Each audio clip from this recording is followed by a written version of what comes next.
Constitución Apostólica. Romanos Pontífices, 13 de mayo de 1881. Su Santidad Papa León XIII.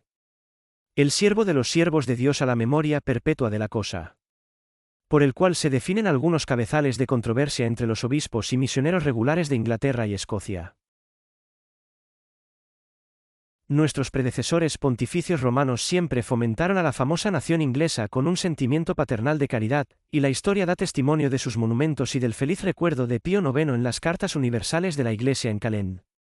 Octubre, año del Domingo de la Encarnación de 1850, señaló con gravedad y elocuencia. Pero cuando, por medio de aquellas cartas, el mismo pontífice restableció la jerarquía episcopal entre los ingleses, acumuló en cierto modo, hasta donde la razón de los tiempos lo permitía, aquellos beneficios que la sede apostólica había perseguido a esa nación. Porque por la restauración de las diócesis esa parte del rebaño dominical, ya llamada a las desposorios del Cordero Celestial, y unida a su cuerpo místico, ha obtenido nuevamente un estado más pleno de verdad y orden por medio del gobierno y gobierno de los obispos. Para los obispos, dice San Ireneo, tienen una sucesión de los apóstoles, quienes, con la sucesión del episcopado, recibieron un cierto carisma de verdad, según la voluntad del Padre, y de ahí se hace, como advierte San Cipriano, que la Iglesia debe establecerse sobre los obispos, y que todos los actos de la Iglesia deben ser gobernados por los mismos superiores. Por supuesto, el evento respondió maravillosamente a este sabio consejo, se celebraron, por supuesto, varios concilios provinciales, que regulaban los asuntos religiosos de la diócesis con las más sanas leyes también por instituciones más recientes, que regulando la moral de la juventud, o ejerciendo obras de caridad, se han ganado lo mejor de la sociedad cristiana y civil, se establecen piadosas asociaciones de laicos, nuevas misiones y nuevas iglesias cuantas se erigen, ricas en noble instrucción, adornadas con un excelente culto, también hay muchos orfanatos, guarderías, colegios y escuelas fundadas para la alimentación de los huérfanos, en las que los niños y jóvenes reciben con mayor frecuencia formación en la piedad y la literatura. La alabanza de lo cual, de hecho, no es poco para el genio de la nación británica, que, como es constante e invencible contra la fuerza adversa, es tan fácilmente influenciada por la voz de la verdad y la razón, que por eso Tertuliano verdaderamente dijo de ellos que los lugares de los británicos eran inaccesibles para los romanos, sujetos a Cristo. Pero afirman que el principal mérito de los elogios para ellos mismos es la constante vigilancia de los obispos, así como la dócil voluntad de todo el clero para afrontar la situación y la disposición para actuar con habilidad. Sin embargo, ciertas dificultades surgidas del estado mismo de las cosas, y desacuerdos entre los sagrados antistitas y los miembros de las órdenes religiosas, impidieron que se realizaran frutos más abundantes. Porque ellos, como la observancia del derecho común había sido prescrita por las mencionadas cartas de nuestro predecesor, razonaron que podían decidir todo lo relativo a la ejecución de ese derecho, cuanto permitiera al poder de los obispos la disciplina general de la Iglesia. Varias razones contrarias y graves impidieron que la formación especial de las misiones, que ya había quedado obsoleta, fuera repentinamente abolida por completo. Por tanto, para evitar estas dificultades y resolver las disputas, los obispos de Inglaterra, por su respeto a esta sede apostólica, nos piden que acudamos a ellos, para que puedan ser resueltos por nuestra autoridad suprema. Nosotros, por el contrario, aceptamos esa petición no de mala gana, tanto porque abrazamos a esa noble nación con no menos buena voluntad que nuestros predecesores, como porque nada es más antiguo para nosotros que, una vez eliminadas las causas de la disensión, la armonía mutua con el amor debe prevalecer en todas partes. Cuanto más seria y cautelosa fue nuestra decisión, no solo prestamos cuidadosa atención a los derechos y autoridades que iban y venían, sino que también buscamos la opinión de la congregación especialmente asignada a algunos cardenales de la SRE por dos sagrados concilios.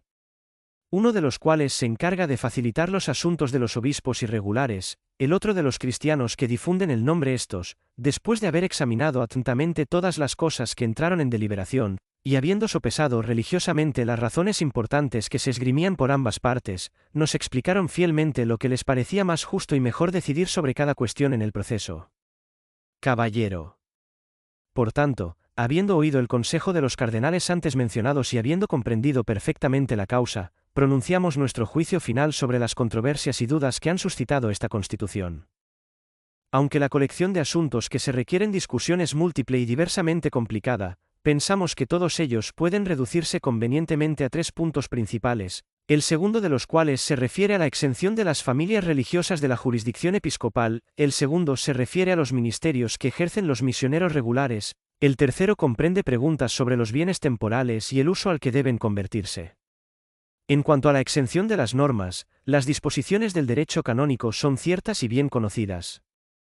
Por supuesto, aunque en la jerarquía eclesiástica, que se constituye por ordenación divina, los sacerdotes y ministros son inferiores a los obispos, se rigen por su autoridad, sin embargo, cuanto mejor sería en las órdenes religiosas que todo fuera adecuado y conectado entre sí, y que cada uno de sus miembros llevara una vida pacífica y equilibrada, finalmente, para que sea para el crecimiento y perfección de la conducta religiosa los romanos pontífices, en consulta, no sin razón, cuyo deber es describir las diócesis y asignar a cada una de ellas sus súbditos gobernados por el poder sagrado, decidieron que el clero regular estuviera exento de la jurisdicción de los obispos. La razón de esto no fue que a los grupos religiosos les agradara disfrutar de una mejor condición que el clero secular, pero que sus casas estaban habitadas por una ficción jurídica, como si ciertos territorios hubieran sido arrancados a las propias diócesis. De aquí resultó que las familias religiosas, que por derecho común debían estar inmediatamente sujetas a los obispos por su liderazgo hierático, y al Papa Supremo por el primado papal, continuaron en su poder, salieron del poder de los obispos por privilegio. Pero como ellos mismos viven dentro de los límites de la diócesis, el poder de este privilegio es tan moderado que la disciplina diocesana queda cubierta con seguridad, de modo que el clero regular debe en muchos casos estar sujeto al poder episcopal, ya sea ordinario o delegado. Por lo tanto, se ha dudado acerca de este privilegio de exención, si debería garantizarse a los miembros de los religiosos que están destinados en Inglaterra y Escocia por el bien de las misiones, porque estos en su mayor parte residen en casas privadas de 3 en 3, de 2 en 2, y a veces solo. Y aunque Benedicto XIV en Canst. Ministerio Apostólico, tercer calendario en junio del año del Domingo de Encarnación de 1853, había declarado que los mencionados misioneros regulares gozaban del privilegio, pero los obispos lo consideraron nuevamente cuestionable en la actualidad, porque, una vez restaurada la jerarquía episcopal, los asuntos católicos debían ser resueltos, gobernados según la forma del derecho común en esa región. Por derecho común se estableció que las casas que no tengan al menos 6 miembros religiosos deben estar completamente bajo el control de los obispos. Además, el propio autor de la Constitución pareció situar la causa del privilegio en las leyes de la administración pública que prohíben la convivencia de cualquier clase, pero se descubrió que esta causa había sido eliminada, ya que desde hacía varios años la ley permitía que los miembros religiosos se reunieran en los colegios. Sin embargo, estos no son tan grandes como para juzgar que el privilegio realmente ha fracasado. Porque si bien el establecimiento de la jerarquía hace que entre los ingleses se entienda que la cuestión católica está potencialmente remitida a la disciplina común de la Iglesia, pero las cosas todavía se llevan a cabo allí de la misma manera que normalmente se llevan a cabo en las misiones. Ahora el Sagrado Concilio declaró varias veces, propagando el nombre cristiano, Constituciones de Clemente VIII porque 9 Camel. Julio de 1233, Gregorio XV con otros 16 calorías. Septiembre Mxi, Herbani 8 Romanes Pantif Xube calorías. Septiembre de 1824, y también que las constituciones de Inocencio X no deben entenderse relativas a las casas y hospicios de las misiones.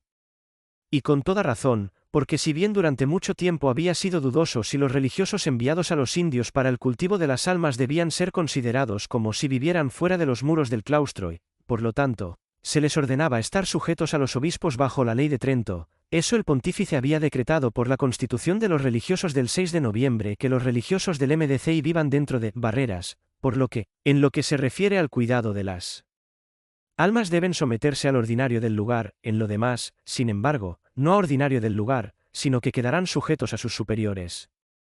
Tampoco sentía lo contrario, y Benedicto XIV juzgó en sus constituciones que si bien 5 calorías. Marzo de 1846, desde finales del 6 de noviembre de 1851, y desde el otro 5 de junio de 1853. De lo cual resulta claro a todos, que incluso las posadas y casas, por poco pobladas que sean por la pequeñez de los habitantes de este tema, están incluidas en el derecho de privilegio, y que no solo en los lugares donde presiden los vicarios apostólicos, sino también donde presiden los obispos. Para los obispos fueron tratados en las constituciones que hemos mencionado. Parece, además, que la razón más importante para la exención de los misioneros regulares en Inglaterra no debe buscarse en las leyes civiles, que estaban sujetas al establecimiento de conventos, sino más bien en ese saludable y noble ministerio que ejercen los hombres apostólicos. Lo que Benedicto XIV quiso decir claramente cuando dijo: regulares de la misión anglicana destinados a ir allí por el bien de nuestra santa religión. Y Clemente VIII también había planteado la misma causa, cuando había enseñado a los miembros de los religiosos que habían ido a los indios, que a ellos mismos se les había permitido allí por orden de sus antistitutos, y estar allí bajo la disciplina de los indios. Gobernador de la provincia, para predicar el santo evangelio de Dios y mostrar el camino de la verdad y la salvación. Por lo tanto, después de la eliminación de las leyes hostiles a las asociaciones regulares y la restauración de la jerarquía católica en su totalidad, los propios obispos británicos testificaron en el antiguo sínodo de Westminster que se les concederían privilegios, que sus religiosos disfrutan legítimamente en sus casas o fuera de ellos, aunque en su mayoría viven fuera de los monasterios. Por lo que no dudamos en declarar ahora también la condición de la Iglesia Católica entre los británicos, que los regulares que residen en las residencias de las misiones están exentos de la jurisdicción del ordinario, al igual que los regulares que viven dentro de las misiones. Claustros, excepto en los casos específicamente expresados por la ley, y en general en los que se refieren al cuidado de las almas y a la administración de los sacramentos. Esta controversia particular que hemos definido fue recibida por la otra de manera similar, respecto de la obligación que tienen los rectores de las misiones, a quienes se confía el cuidado de las almas, y sus vicarios, y otros miembros religiosos, dotados de las facultades que se conceden a los misioneros, están obligados a participar en aquellas reuniones del clero, que ellos llaman conferencias o congresos, y no en los sínodos diocesanos. Para comprender la fuerza y el porqué de esta cuestión, conviene recordar que en el Cuarto Concilio Provincial de Westminster se prescribe con estas palabras: si hay 2 o más sacerdotes en la misma misión, solo uno debe ser designado primero. ¿Quién ejercerá el cuidado de las almas y la administración de la Iglesia con dependencia del primero? Por lo tanto, habiendo averiguado la naturaleza del asunto en cuestión, y dejando de lado por el momento la parte de la cuestión que concierne a los sínodos, no puede dudarse que los rectores de las misiones deben estar presentes en aquellos grupos del clero, que son llamadas conferencias. Porque su causa es casi la misma que la de los párrocos, pero también los pastores regulares están obligados a esa obligación, como enseñó Benedicto XIV la Canst. Confirmación, párrafo 6, 8 idus novem. 1844, y el Sagrado Concilio de Trento declaró varias veces al interpretar los decretos. Por eso, en el citado Sínodo de Westminster se estableció con razón que todos los sacerdotes seculares y regulares están obligados a reunirse para recibir su contribución, dispuestos a responder, salvando los derechos de quienes tienen el cuidado de las almas. Parece decirse de otra manera acerca de los vicarios y otros religiosos que desempeñan deberes apostólicos. Para estos, es parte integrante del derecho establecido abstenerse de las citadas aportaciones, como en otro caso fue declarado por la Sagrada Congregación del Concilio. Pero no se nos escapa que el Concilio Romano celebrado en el año 1825, bajo la autoridad de Benedicto XIII, ordenó a todos los confesores, incluso a los de órdenes regulares residentes dentro de los límites de la provincia, celebrar aquellos grupos siempre que se respetara la moral. Las lecciones no se llevan a cabo en sus reuniones.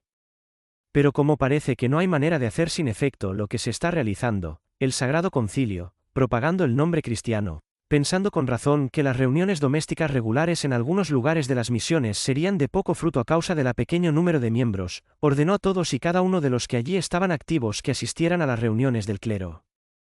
Movidos por estas razones, declaramos, pues, que a las reuniones del clero deben estar presentes todos los directores de las misiones, y al mismo tiempo decidimos y ordenamos que a las mismas asistan también los vicarios, y otros religiosos.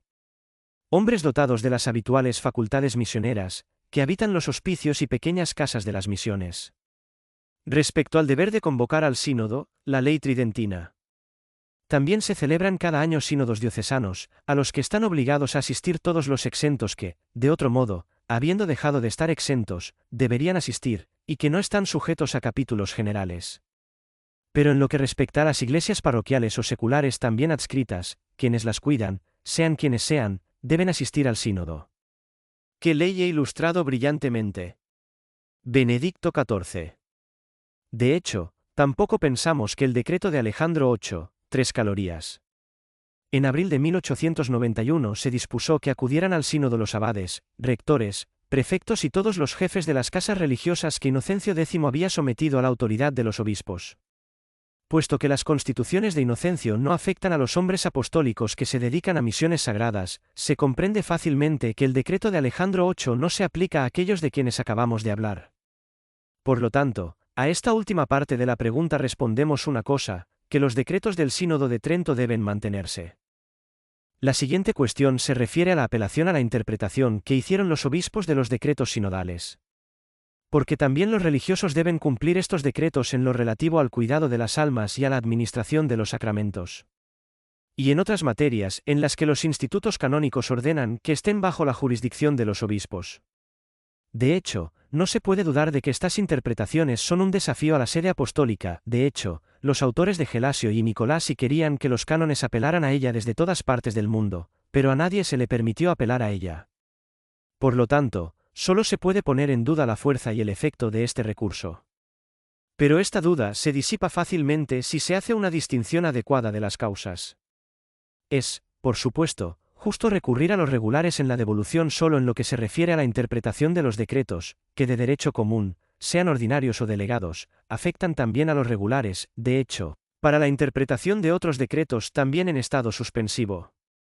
Porque la interpretación auténtica que surge de los obispos, que son los autores de los sínodos, es seguramente tan valiosa como los propios decretos.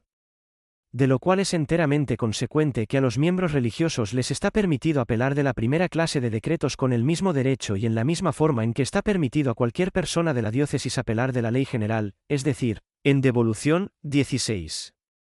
Pero en cuanto a los demás decretos, los que se han dictado contra los regulares pierden la fuerza y razón de ley. Hasta que sea señalado por la mayor autoridad del Papa, que no se puede hacer con ellos por ley o de otra manera. Hasta aquí el privilegio de la exención. Hablemos ahora de aquellas cuestiones para las cuales ciertos ministerios han brindado una oportunidad a través de los ejércitos regulares. Entre ellos destaca el deber del cuidado de las almas, que, como hemos insinuado, a menudo se exige a los religiosos dentro de los límites establecidos por los obispos, y el lugar comprendido por estos límites se designa con el nombre de misión. Ahora hubo un debate sobre estas misiones, si los obispos podrían dividirlas o, como se suele decir, desmembrarlas y cómo hacerlo. Porque quienes defendían los derechos de los regulares negaban que esta división pudiera hacerse salvo por razones legítimas y utilizaban las solemnidades legales prescritas por Alejandro III y por el Concilio de Trento. Pero la opinión de los obispos fue diferente.